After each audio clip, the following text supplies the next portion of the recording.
Okay, our story for today is Moth's Daytime Adventure. Once upon a time, there was a happy moth who loved to dance in the moonlight. He loved to play with fireflies and listen to the frogs sing. Every night, he woke up to see beautiful stars in the sky. Every night, he fell asleep before the sun rose. He had no worries. Little did he know his entire world was about to be turned upside down. One night, Moth lay curled up in his bed. He was having a lot of trouble falling asleep. Tossing and turning, he couldn't seem to get comfortable. So he decides to go outside for a sip of water. But when he opens the door, he can't believe his eyes. "What is this?" he asks in wonder. The entire world was full of light and colors. The little moth had never seen such a thing. The stars in the sky were gone, and instead the sky had turned blue with white clouds. The moon was gone too, and had been replaced with a giant yellow ball of light. The little moth wasn't sure what to do. He was nervous about exploring this strange new world. He was so nervous, he thought he might go back inside. A movement in the corner of Moth's eye makes him look. There, fluttering through the air, is an animal which he has never seen before. It looked like him, but its wings were much more colorful. Moth was filled with curiosity, and he just had to talk to them. excuse me," he shouts as he flies over.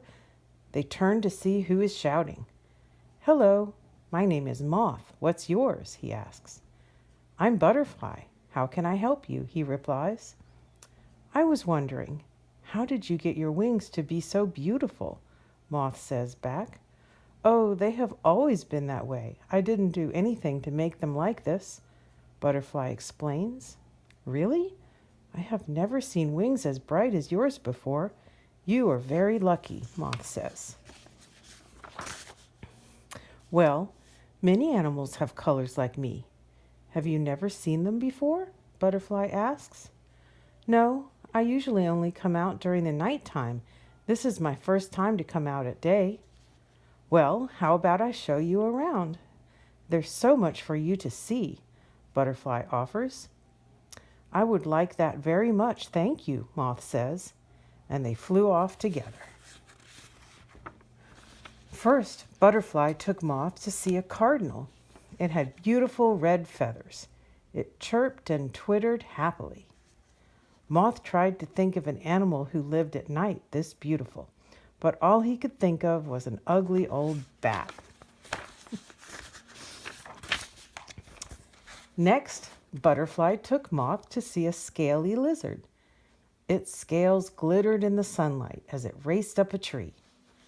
Moth tried to think of a night creature as quick as this, but all he could think of was a lazy old toad. After that, Butterfly took Moth down to the water to see a great blue heron. It stood perfectly still in the water and didn't make a noise. Then, with a fast move, it caught a fish. Moth tried to think of a night creature who was this quiet, but all he could think of was a noisy old owl. They said, "Hoo," all night. Finally, Butterfly took Moth to see an orange, bushy-tailed fox. It ran along the ground with careful footsteps. Moth tried to think of a night creature this careful, but all he could think of was a messy old raccoon. They weren't careful at all. After their trip, Moth felt very sad. "Butterfly," he said, "I'm afraid that nighttime animals just aren't as good as daytime animals. You are all so talented, and you have such beautiful colors, too.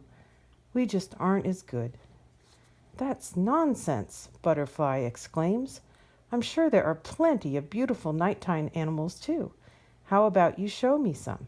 So Moth agreed to show him. That night, Moth showed Butterfly all the nighttime creatures he had thought of. The bat was ugly, the toad was lazy, the owl was noisy, and the raccoon was messy. Moth was sure Butterfly hated them. Well, I told you that night animals weren't as good, Moth says sadly. No, I thought they were lovely, Butterfly replies. What? Moth asks. He was very surprised. All of the animals you showed me were special, just in different ways. You shouldn't focus on what they can't do. Try thinking of what they can do, Butterfly tells him.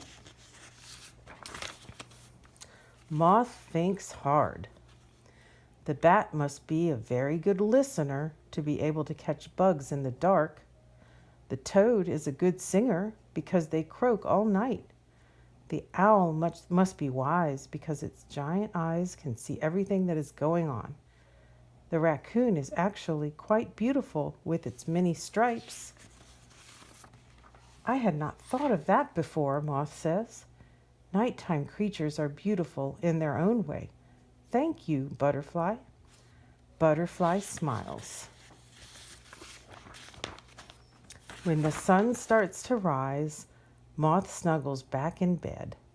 He falls asleep happily, listening to the night creatures sing. All is well. The end.